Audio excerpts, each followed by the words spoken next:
with Scott Allen. Hello, I am your host, Scott Allen, and this is Phronesis, Practical Wisdom for Leaders.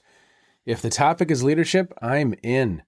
I've spent more than 20 years in the field teaching, learning, writing, and questioning. When I'm not working on Phronesis, I travel, delivering keynotes, working with individuals and teams, and helping people from organizations across industries become better leaders. Want to learn more? Visit me at scottjallen.net. Phronesis offers a smart, fast-paced discussion about all things leadership.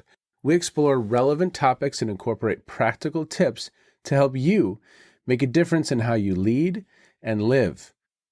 Listen Notes lists Phronesis in the top 3% of podcasts worldwide. Phronesis is the official podcast of the International Leadership Association.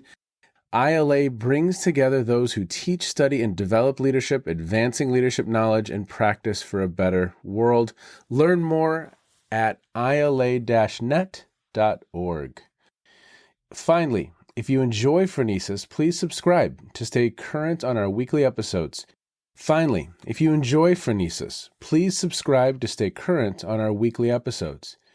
you find an episode that resonates, please share it with your colleagues and friends. And if you want more content, subscribe to my newsletter, The Leader's Edge. The link is in the show notes. As always, thanks for listening. And now, here's today's show. Okay, everybody, welcome to the Phronesis podcast. Thanks for checking in wherever you are in the world. Today, I have Dr. Timothy Baldwin, and he is the Randall L. Tobias Distinguished Chair in Leadership and Professor of Management at the Indiana University Kelley School of Business. Professor Baldwin holds a Ph.D. in Organizational Behavior from Michigan State University and an MBA from MSU as well. He is a Spartan through and through. Well, and also a Hoosier, a Spartan Hoosier. He has published his research work in leading academic professional outlets and has won several national research awards, including 8 Best Paper Awards from the National Academy of Management. He has twice been the recipient of the Richard A. Swanson Excellence in Research Award presented by the American Society for Training and Development. He is also the co-author of 3 books: Improving Transfer Systems in Organizations, Developing Management Skills, What Great Managers Know and Do, and Organizational Behavior, Real Solutions to Real Challenges. Now in his 35th year at IU, Professor Baldwin has frequently been recognized for teaching excellence, including multiple MBA and undergraduate teaching awards, the Eli Lilly Alumni Teaching Award, the Facet All-University Teaching Award, and the Dow Innovation and Teaching Fellowship. His background also includes consultation with Eli Lilly, FedEx, Whirlpool, and a variety of other organizations in the public and private sector. He founded the MBA Sports and Entertainment Academy at Kelley and has designed and delivered numerous executive education seminars in the U.S. and abroad. Professor Baldwin was the chair of the Department of Management and Entrepreneurship at Kelley from 2014 to 2020, and he currently serves on the board of directors of Cripe Architects and Engineers, a professional services firm based in Indianapolis, and World Arts, Inc., a printing firm based in Spencer, Indiana. He has also served on the national advisory boards for organizations including Graduate Management Admissions Council and Educational Testing Services.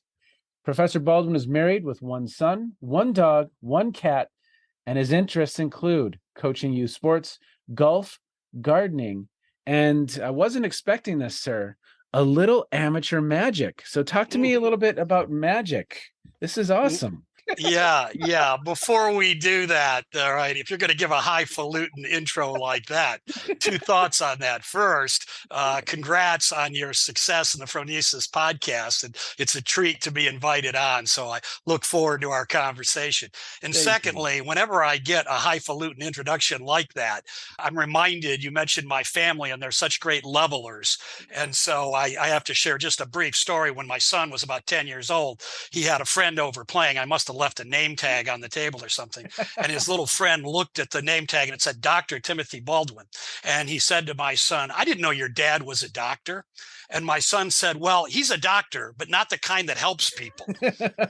And that always strikes me as being a little more realistic in terms of all this stuff. So thank you for that wonderful intro. And I hope I can live up to some of those highfalutin credentials. But yeah, the magic was just, I grew up in a little small Michigan town.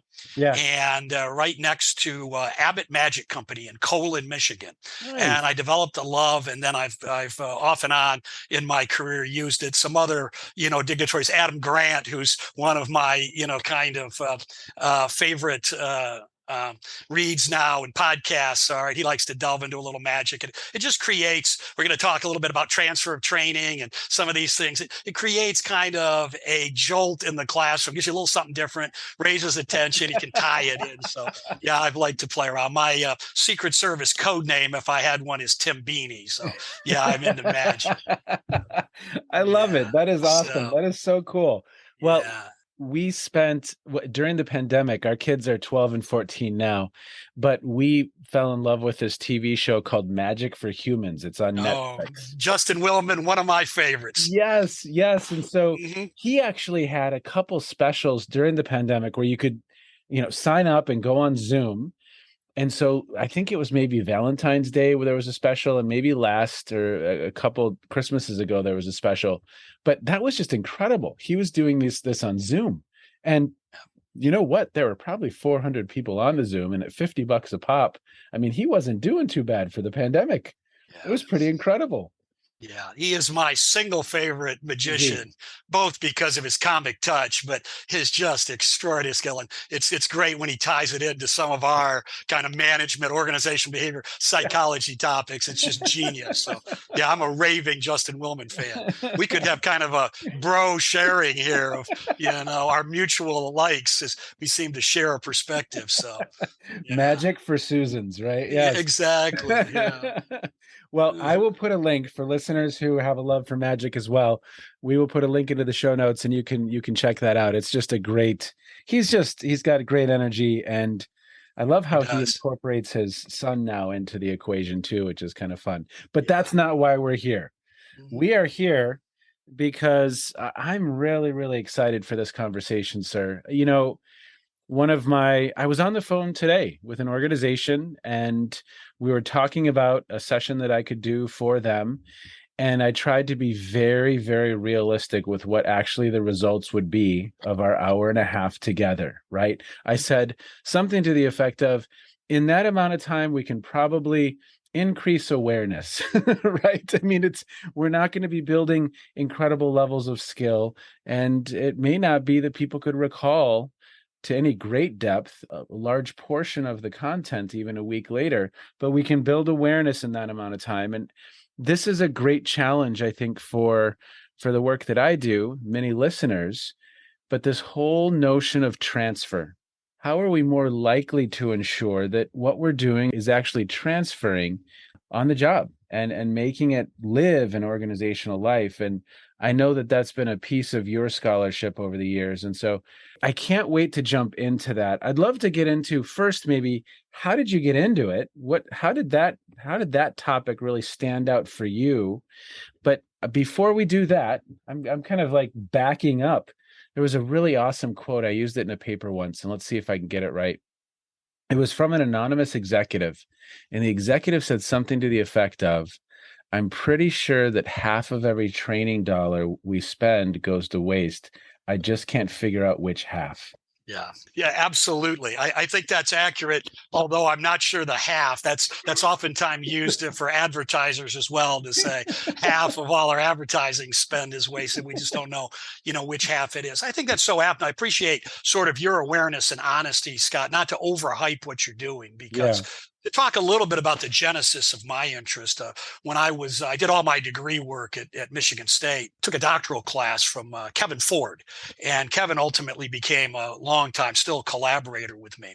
Mm. And he had an article in our packet on the transfer problem, and Yeah. it really alluded to many of the things that you're talking about here. Is that psychologists? Turns out psychologists have been working on this for over 100 years. This is not new. So Woodworth and Thorngate back in the early 1900s identified the challenge of transferring learning in one context to application in another. And we've made some serious advances, but it remains a large and insidious challenge.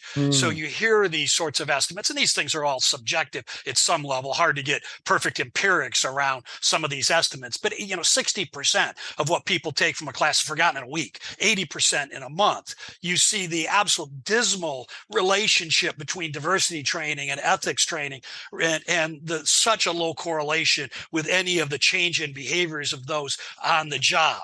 Particularly in management training, I'm going to give you a study that I did that was just so arresting to me. Is that why is it that we have such fundamental principles that we have a lot of consensus on about what it is that's good people management in an organization, and yet we have such astoundingly high and negative ratings of management performance? I think one survey said less than 50% of people ask about the performance of their immediate manager on a 5-point scale, put above 3.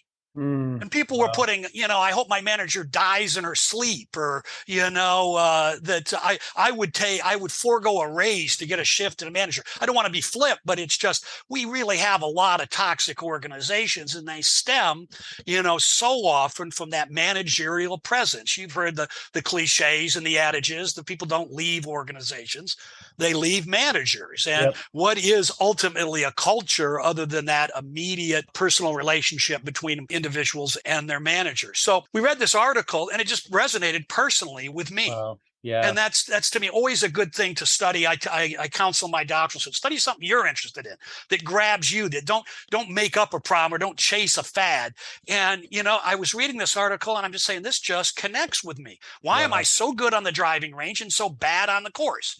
Why is it that students can perform so well on a team test and then so poorly when, in a team actually performing? Why people are all ready to go with their speech and then completely freak out, and choke, which is another thing I hope we have a little time to talk about, because I think that's one of the most provocative sorts of arenas where transfer is so important and has such, high implications, both positive and negative. If you can help yourself mitigate that choking, I'm okay here, but once I get in the moment, how do I deliver that?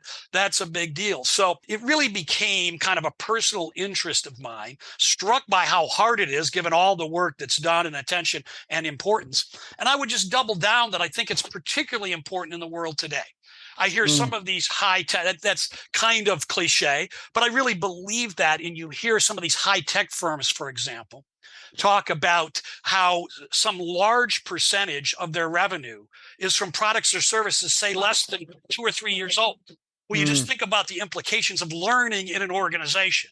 If half our revenue products, then we're going to have to get, as they call, big learning fast. And somehow we're going to have to gear up to be able to replace half our revenue. Well, that just screams we've got to learn. And we've got to learn very fast and very efficiently. It just screams using learning technology and learning tactics that are really going to have an impact. We can't just be nice or hope people like it, or, even just build awareness. We got to start targeting down where we can impact what people actually can produce on the job. And then the second piece, in sort of really current parlance, with the talent shortage and the great resignation and the difficulty that organizations are having searching talent, is that, in the old accounting investment choice, make versus buy. There might have been times where you could buy your employees, just go purchase the talent, seek and have really, really aggressive recruiting, go find, maybe compensate at a higher level or advance quicker or something, and get a high level of employee base that way. Now that's decreasingly a possibility. And so the necessity of making, if you will, in using that metaphor, is so much more important. So it just puts more premium on. We've got to do this well. So So I think it's a topic that's had a long history and has even more sort of currency today in its importance. Take us through what we, and I'm going to put this in air quotes, but what we know. What do we know about this space? That's a terrific, straightforward. I mean, a little bit, simplistic. Okay. It's all right. Is that there's a large body, a lot of discoveries. I'm sure that if any of my scholar buddies go, thanks for the mention of all the great work that I've done. All right. You sort of cut to the chase, but just to put it in a short form, a discussion starter, which I see a podcast for. Yeah. I think one of the things that we know, or what you might say we've learned in our study of transfer, however, again, kind of, sort of mirroring a little bit of simplicity, it's not an event. You don't have a class and get transfer. It's just not an event. That just doesn't happen. Your honesty about maybe we could build some awareness. You're not going to really get at a change in behavior in having some kind of learning event, whether it be a class or an experience or a simulation or something, and get really material levels of transfer. It's a process, and it happens over time. Another misnomer, I think, of transfer that's worth getting in our discussion here is that it's entirely centered around the event that from one context, the learning context is critical.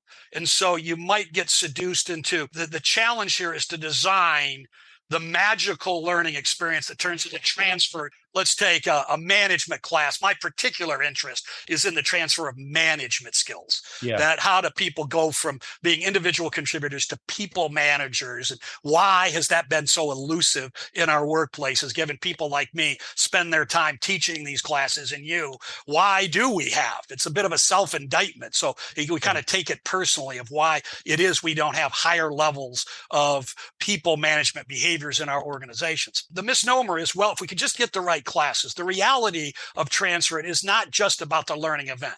The learning event's clearly important. But it's also about who's in that learning event and what do they bring. One of my great influences was a guy named John Campbell, who had a wonderful career at the University of Minnesota, IO psychologist. And I still reference John repeatedly as he was all over these ideas, even though he was active 25, 30 years ago. He liked the phrase, trainees don't fall out of some trainee bin in the sky. Is that they are there with rich histories, organizationally, personally, motivation, and the like. And so it's really critical that we think about who's in that training. What are they bringing to it? Do they come with any kind of a gap or a problem, in broad strokes, a motivation to learn? Or are they there because they were asked to be, or it's part of the curriculum? Or do they truly come, and we'll talk a little bit about some phasing. Are they at a place in their career, their lives, where they're going to need that training? I really think this need to know and hungry at the buffet of learning, some of those adages are very apt here. So that's one thing. And then the second thing, again, perhaps self-evident, transfer context. They go back. Do they have any opportunity to practice? Is there any opportunity for feedback? Is there any supervisor support? Do they get any sort of reinforcement in those environments? And generally speaking, you might think, well, sure, but that's just not true. Many, many training programs and organizations could be defined by being permission. You're allowed to go, maybe it's paid for, but you're not really supported in saying we want to create the kinds of environments and contexts where we really can transfer, you're reinforced for that, and so on. So I think those are a couple of the biggies that we've really learned over time that impact the study of transfer. Let's get away from the early scientists to try to focus on how do you make a learning environment most transfer ready. So they focused on, is the context identical elements to, do we have the right principles built in, and so on. And I think we've very appropriately expanded that to before training, who's coming and the setup and why, and after training, what kind of support context we have. It's interesting when I think about other contexts where training is essential. So let's say a surgeon. Right? You have so many more of those ingredients that you just mentioned where the learning is being scaffolded over years. We have mentors who are guiding the appendix all the way up to the heart. we have so much more baked into, and then they are so close. The learning and the work are so closely tied together. And then, of course, you have the stakes, right? I mean, if it's a pilot, you better be darn sure that you've spent some time in the simulator and that you've worked your way up to the 737, but it's a similar type Yep. concept. And how do we do that in organizational life? How do we Yeah. do that? How do we get the education close to the work? How do we get the immediate feedback that a surgeon receives or that a pilot receives, that immediate feedback? Because in organizational life, my team is scared. They're afraid. They won't give me the authentic, real feedback. So we have a lot of managers walking around without some of that data. And it's such a fun puzzle. It really is. Because like you, I might phrase it a little differently, but my passion is, how do I help support someone to be better prepared to serve in these formal or informal leadership roles? Because they're hard. It's Yeah. difficult work. It's not Oh. easy, depending on the industry, but just the work, COVID, supply chain challenges, the great resignation, just any number of other contextual factors outside of just the normal day to day. It's difficult. What thoughts do you have on how we could do it better? Are there hypotheses that you have about what we could be doing?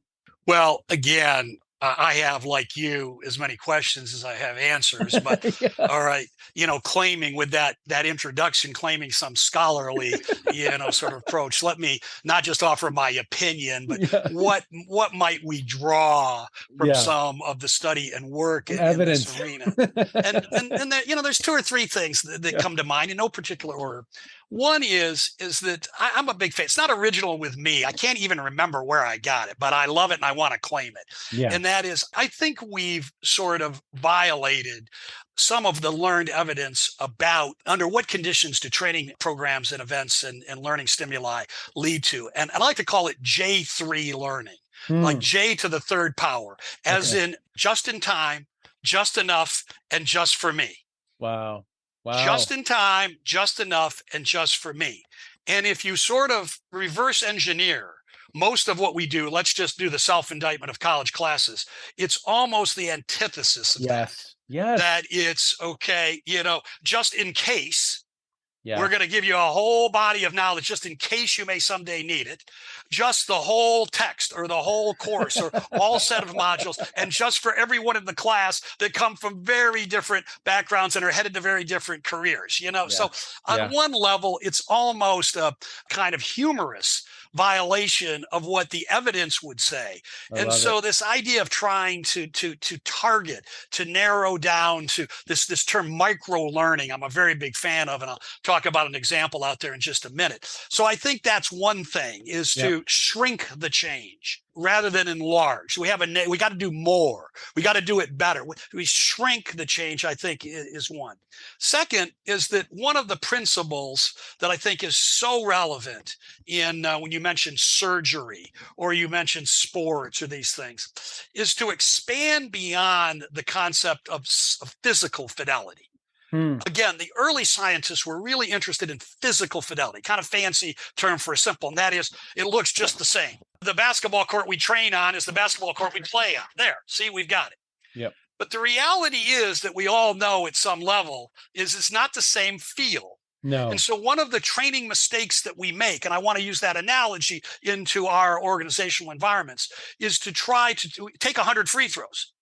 And by the end, I was better. So I take 100 free throws, and when I practice now, I hit a higher percentage of those free throws. The current literature would not support that. You can't just practice those free throws. You have to practice those free throws under the conditions of pressure that you're going to face in the game. Just shooting, that's the wrong. In fact, that might even give you negative transfer. Wow. Where having done that, similarly with a driving range is one of the great seductions of playing better golf, because you hit 25 straight drives. You never do that. You hit a drive and then you hit a 7-iron, or in my case, you hit a drive, get it out of the woods, and maybe hit another drive. Okay, maybe 2 in a row. But you get the idea, is that because it doesn't feel the same way. Yeah. And so to hit the choking thing, the rules of choking are repeated behavior under pressure, okay, so that you get habitual behavior with the goal that you don't have to think about it.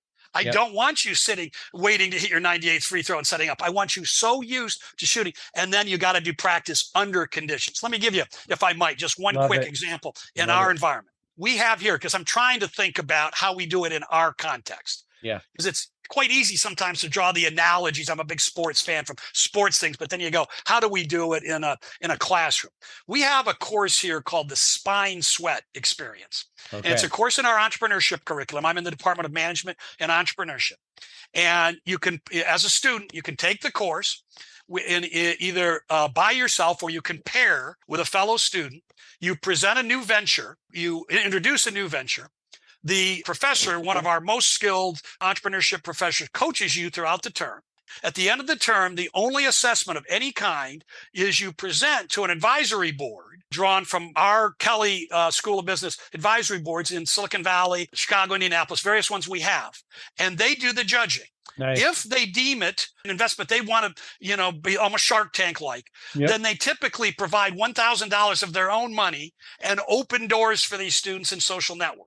If they say, no, not investment ready, but adequate, all right, certainly as a course, I can see a young student doing this. That was a very competent professional pitch, not something we believe is investment ready. They can give through a B through a D.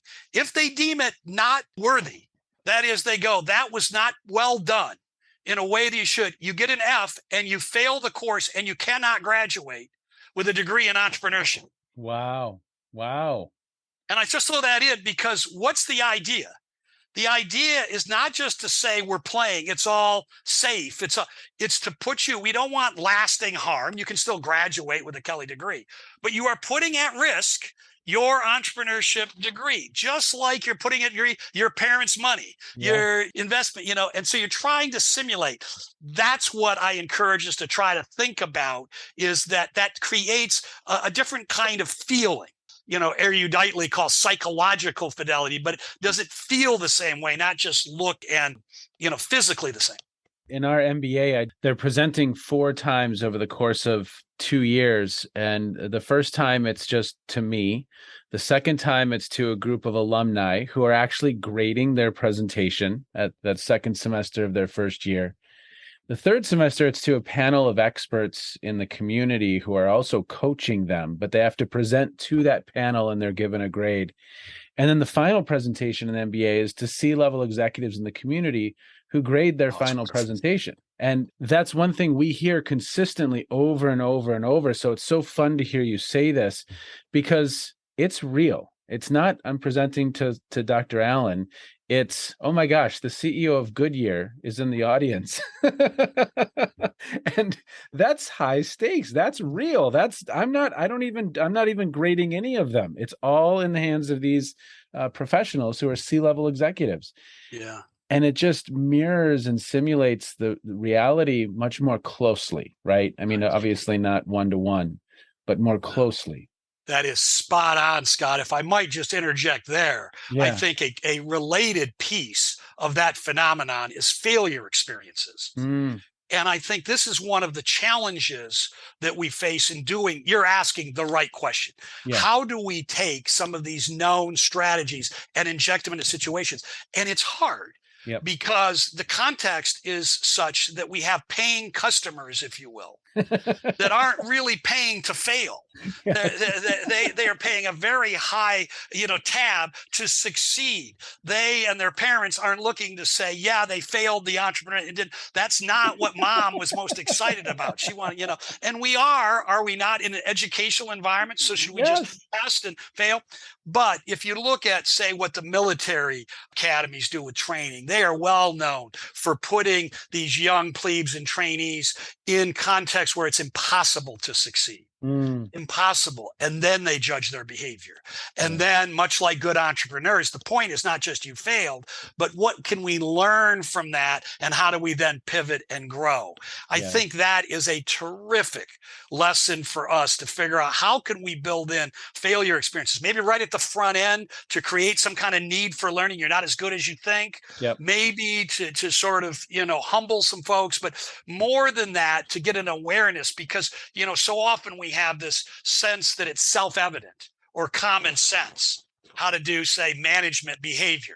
And then we look at all these cultures And it would seem if it was so common sense, we'd have a more uniform set of successful behavior, and we don't. I think we have to get a little more comfortable, both as students, understanding that failure, all the entrepreneurs talk about their learning was greater from failure. What's the adage? No entrepreneur of any worth, did not have a failure experience sometime in their history, right? How do we mirror that in our educational environments where it's a little bit of an arresting, and you get folks' attention in ways that they don't rebel or mutiny or lose self-confidence? It's a group, some of the stereotypes are true. Everyone did get a trophy. They don't like A minuses. These sometimes are hard for students to adjust to, but I think we have to have the courage, if you will, in a learning sense, not to be privy just to how much they liked it, but to try to move the evaluation criteria down to results and real behavior change, not just reactions and liking or. Yeah, moving away from the smile sheets and just, there was a really interesting article that just came out in Journal of Leadership and Organizational Studies. I'll put a link in the show notes for everybody. But it was all about evidence-based leader development. And, there's been all kinds of articles about evidence-based management. Yep. So on one end is what we're teaching evidence-based. And according to this article, it's not good when it comes to leader development. But then also, how much of even that is transferring over to behavior change? And so you talked about behavior change there in that last little passage. What else do we know about actual behavior change? That's the as you said, psychologists have been noodling with this. How so do we true. help Scott eat less, right? No kidding. Yeah, wear sunscreen. Yeah. But it's so interesting. Any recent thoughts on that topic of the? Well, yeah, two. One, if I might, just to share a quick summary of a study that was just arresting to me on this very point of the difference between knowing and doing. Oh yeah. That's hardly original with me, but we did a study where we had the opportunity to look at an assessment. It's an 8-item in-basket assessment of managerial behavior. And this is fundamentals. This is leading a team, coaching for performance, delegating work. Very little argument about we have some rules. I think it would be in some evidence-based. This is what kind of a supervisor of people should do, behave. There could always be some subjectivity and some contextual, we're professors. We got to say, well, it depends on the situation. But in general, you can generate consensus. You have 8 items in your in-basket. It's done electronically. So if you're an individual taking the assessment, you have an hour and 45 minutes to address these 8 items. Address means identify what the problem is, identify what you would do, and then if you'd say, well, I'd send a memo or I drop a note, actually do it. But what's critical here is there are no cues. There is no multiple choice. They are blank boxes. What's the issue? What would you do? And then if you're going to do something, write what it would be. So you can see the alignment. If you said, well, I would, set expectation. Do you in the memo follow that up? So you have 8 items scored 0 to 4, 4 being mastery, 0 being not really getting it. The maximum score would be 32 on this. The average across 10,000 people, ranging from senior execs, even some C-suite, all the way down to college students, was 11. Wow. Out of 32. So what's one supplement to that? We have some subset, about a couple thousand of those students. We also gave a multiple choice test of the 8 items. In that situation, what would you do? And some of them had multiple questions. Okay, the average was over 90%. Wow. So I just want you to contemplate that for a second. So as long as I cue you and I say, what would you do? Then, you're good. You get it. Oh, yes, I should definitely show some gratitude for people for participating and whatnot. But in the moment, when you're actually asked to do it, that's the battle. It's a world of possibilities in the moment, and people are overwhelmed. People are. Yep. And you're facing 1-to-1. When you're actually faced with that, your intentions are good. Sort of in general what to do, but to put it in application. And so, a lot of nuances to that. But I think it really jogs we're not kidding. this is a really difficult problem. So one thought on the a part of the answer, which I've already alluded to, is this idea of micro learning. And there's a group I was just exposed to. They're called Ring-O-Rang, Ringorang, startup firm, interestingly enough, in Wichita, Kansas. I believe they originally started out in San Francisco, but now they're in Wichita, Kansas. And they have some contracts with IBM and some healthcare providers and other places. And they're really trying to operationalize this idea of micro learning. So what they do is they work with the firm and they identify problems or results that the firm wants. We want a higher sales performance, or we want greater med compliance, or we want more or lower cybersecurity risk. So in some evaluation, as we were talking about earlier, that might be sort of a hierarchy of evaluating training, from smile sheets to learning tests to behaviors to results. These folks actually invert that, and they start the design with the result.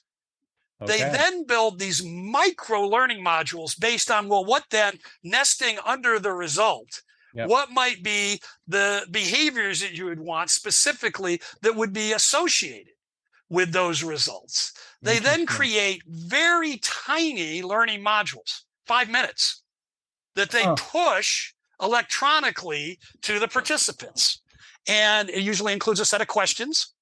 So there's the opportunity for failure experience, tiny little modules you can read in advance or something, but it's just micro little pieces to try to move the needle and then just sort of iteratively build up to a greater set of competence or performance. Now, does it apply to all skill sets? No. I mean, there's all kinds of limitations, but I think it's a way of really operationalizing this idea of let's shrink the change.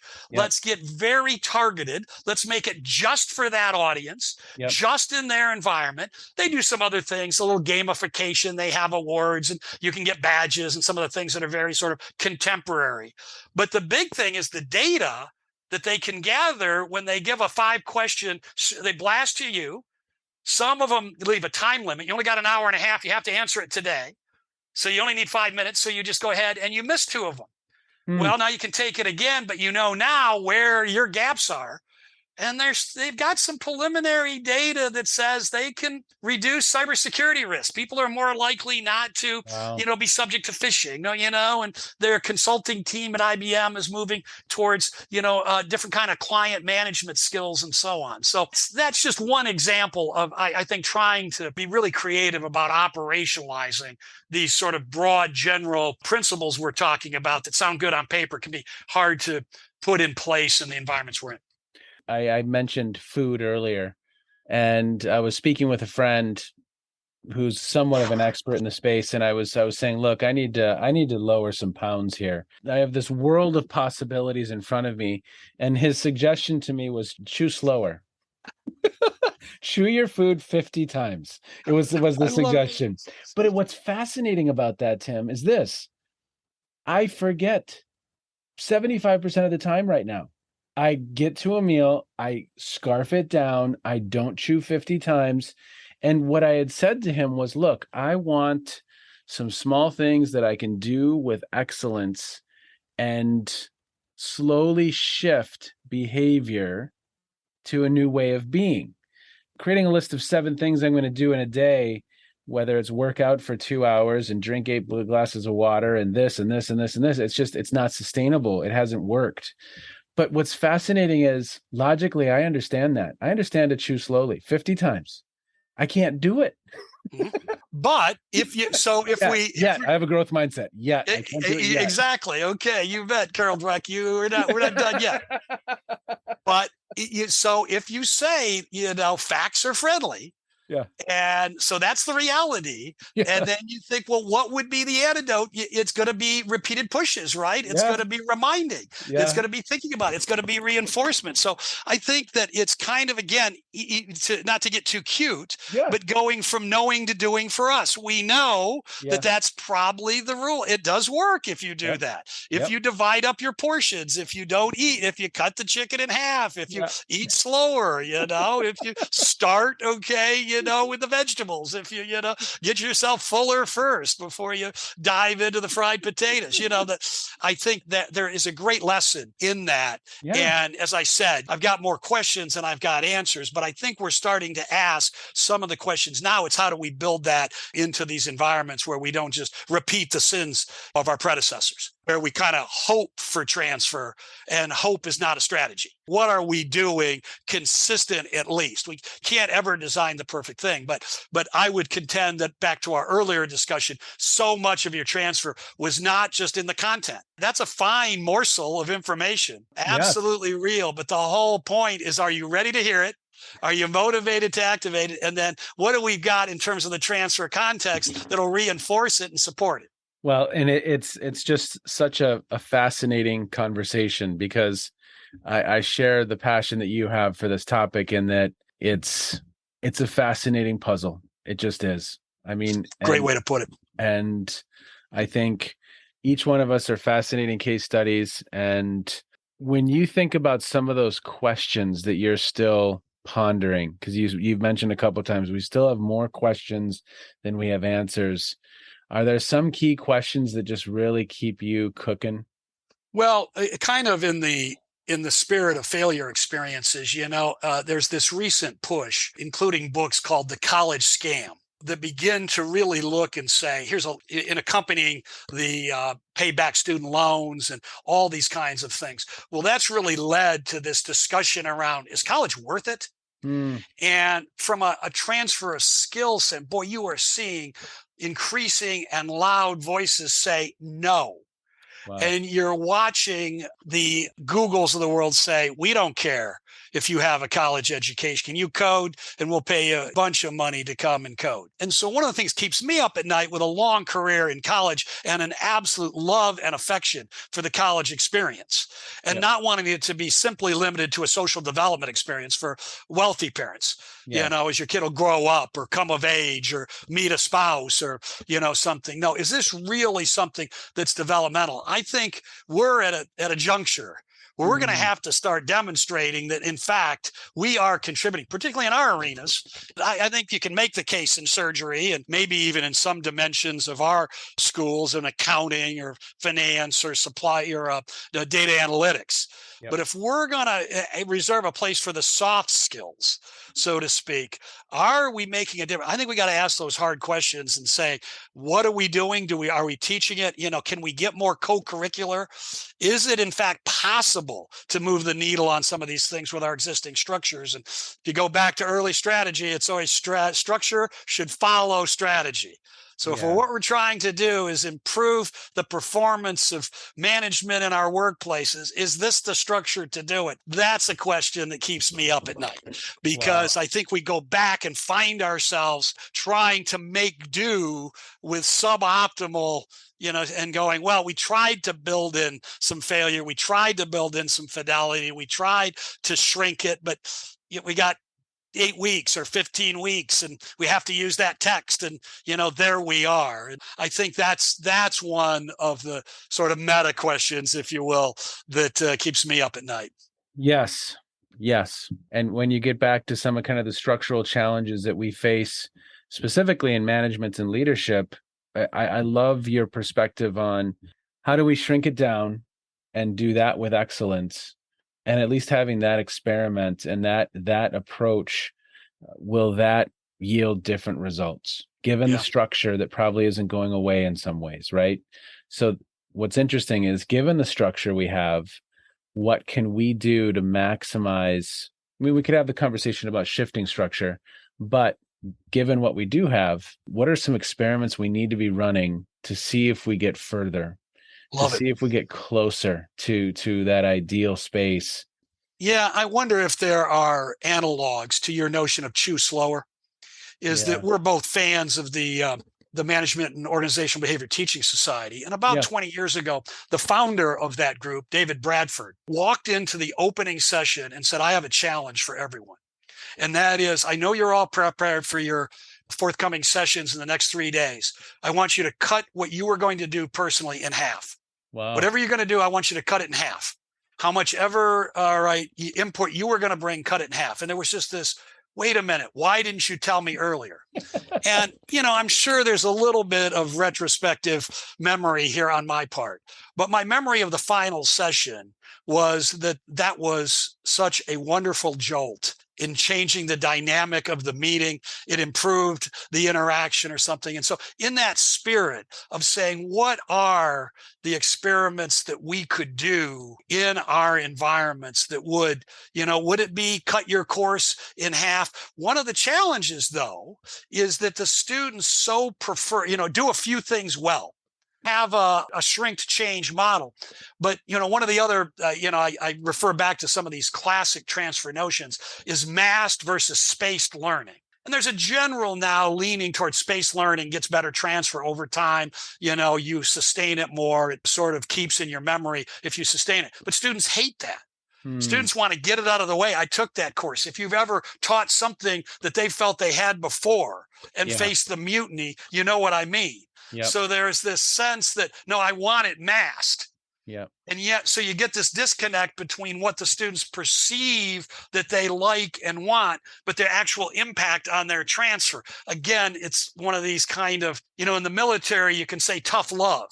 In our environments with very costly tuition and all the supporting structure, that can be harder to fly against student interest and so on. So, but I don't want in any way mitigate your desire for skunk works and experiments and sort of the entrepreneurial spirit. If we're going to fail, let's fail fast and cheaply and quickly, but let's try new things to get them out. I'd be a huge advocate for that. Friend of mine who's been on the podcast a couple of times, his name's Dave Rush. And he said, look, we again, this is in the context of leader development, but we bring them in and we teach them a history lesson, and we expect that, and we tell them we're developing their leadership. And it's just an interesting thought experiment. To some of your points about being an effective manager, have we approached the problem incorrectly? So I'm going to give you just one example. What if our courses were about mindfulness, right? What if our courses were about reflexivity? What if our courses were about critical reflection? What if our courses, and really developing the habits of mind of someone who you can't predict the infinite number of variables they will be experiencing, like you can in a plane. It's a fairly contained system. A surgery, although complex depending on the surgery, is a fairly contained system. In these systems where, to your point from the inbox activity, as soon as I don't have the options in front of me, there's just an infinite number of variables in my swirling through my head. So how do you help someone navigate whether we could call it VUCA, or we could call it complex, or we could call that ill-structured problems or ill-defined problems, the habits of mind that are going to be successful in helping an individual navigate that? It's just a different approach. Right. Oh. That can teach you transformational leadership theory and situational leadership theory. I don't know, maybe that's what will be helpful for you. Or are there some habits of mind that will serve you well? And to your point, is that built over 4 years, or is that just a one semester, 15-week class? Yeah. I mean, there's a lot packed into that. I was ready to say yes. We're like at the end of the conversation here, and I just dropped that I know. All right. I guess I would just say I think it's fair to say that what we're doing hasn't worked that well, at least when we get to the core. Now, many people have had wonderful experiences, go on and do great things. So it's not to throw the whole enterprise out, but I think it is a place where you could argue an experimentation would be warranted and to try some different approaches. I think the teaching of entrepreneurship, I sort of kind of inherited this entrepreneurship piece of our department. When I started, we didn't, and I'm so moved by because there's a lot of excitement, there's so much energy, there's new ventures, and one of the things is it all attitude? Is it all about hustle and risk taking and whatnot? And increasingly, our folks are saying no. is that you can develop habits of resilience. You can develop habits of hustle. You can learn to sort of to how to navigate a particular market space and the like. And we need to, over time, people will be in all kinds of different ventures, but build, it's the same sort of thing I think you're saying, rather than a pat leadership theory. It's you get habits of mind for how to approach these various situations. And then that would cut across. And I think that could be a place where a longer term university education might make sense. Now, it does have that spaced learning feel where you're going to return to some of the same things at potential risk of students feeling like we've done this and the like. So it would take some creative design. But I'm with you on that, to think that's a noble experiment that I'd like to see someone, try and then sort of figure out in what way might you evaluate. Much like these ring-a-rang folks are doing it. When given these situations, do folks seem to display different patterns of mindfulness or thinking? That would be a really exciting experiment in curriculum. Well, sir, I would love for you to come back. I want to continue the conversation. Love I think before we close out for the day, what's caught your attention lately? What have you been reading or streaming or listening to? It could have something to do with what we've just discussed. It could have nothing to do with what we've discussed. What's caught your attention? Well, just a couple of things. One, I'm just a huge fan of my colleague at Wharton, Adam Grant, and pretty much if he talks about it, I'm interested. So he just has a really keen insight into what's interesting. And now he's got such great access that the guests are so fascinating. And I'm currently reading his Think Again, and I think it relates just to what we're talking about here.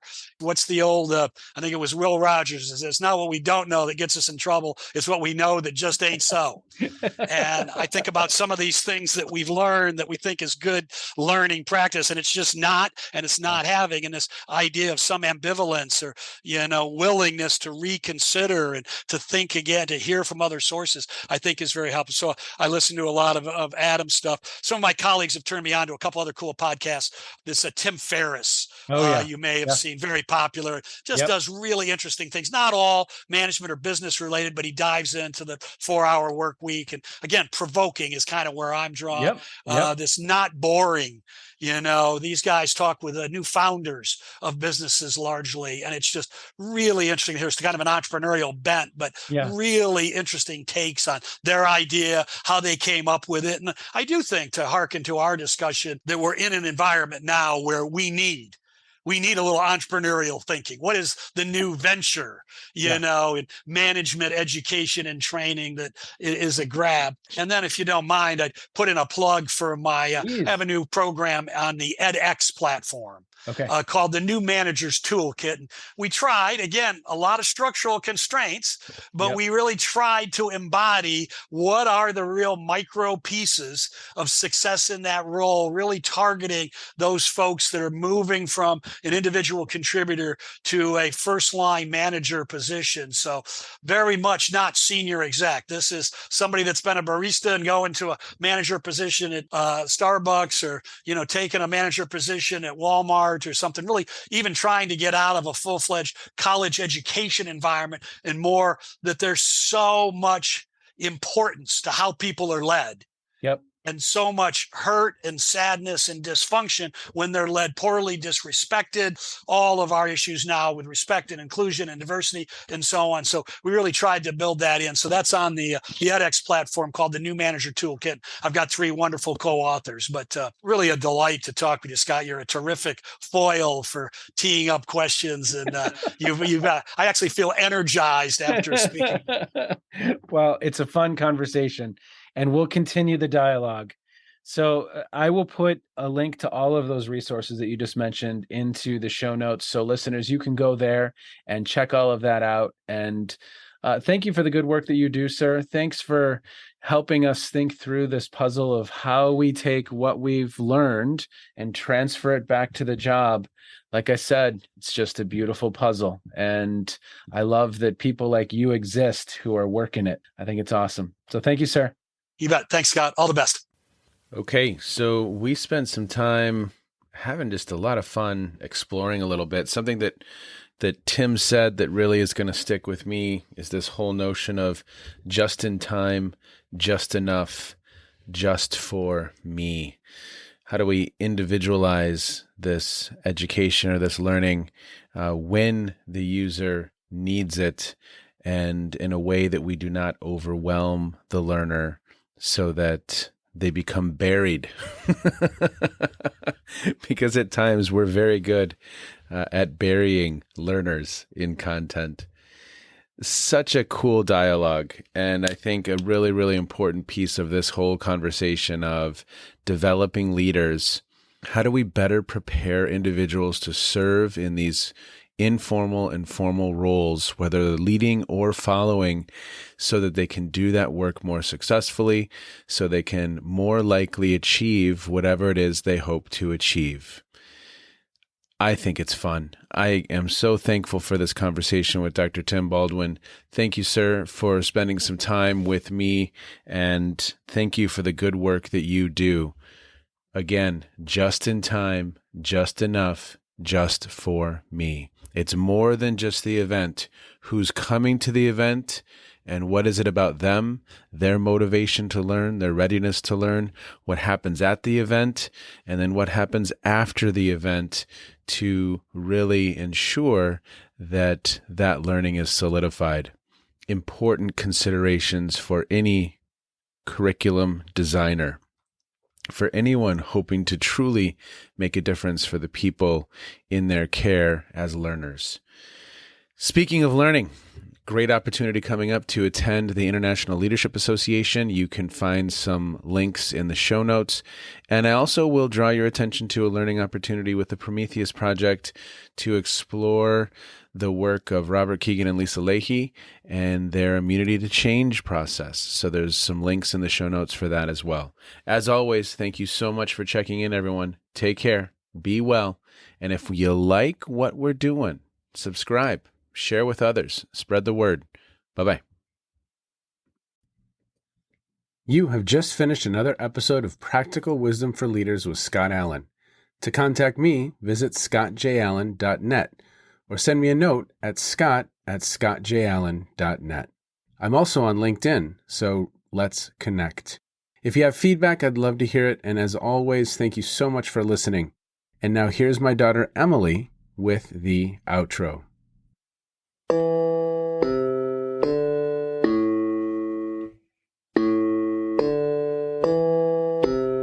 You've been listening to Phronesis, Practical Wisdom with Scott Allen.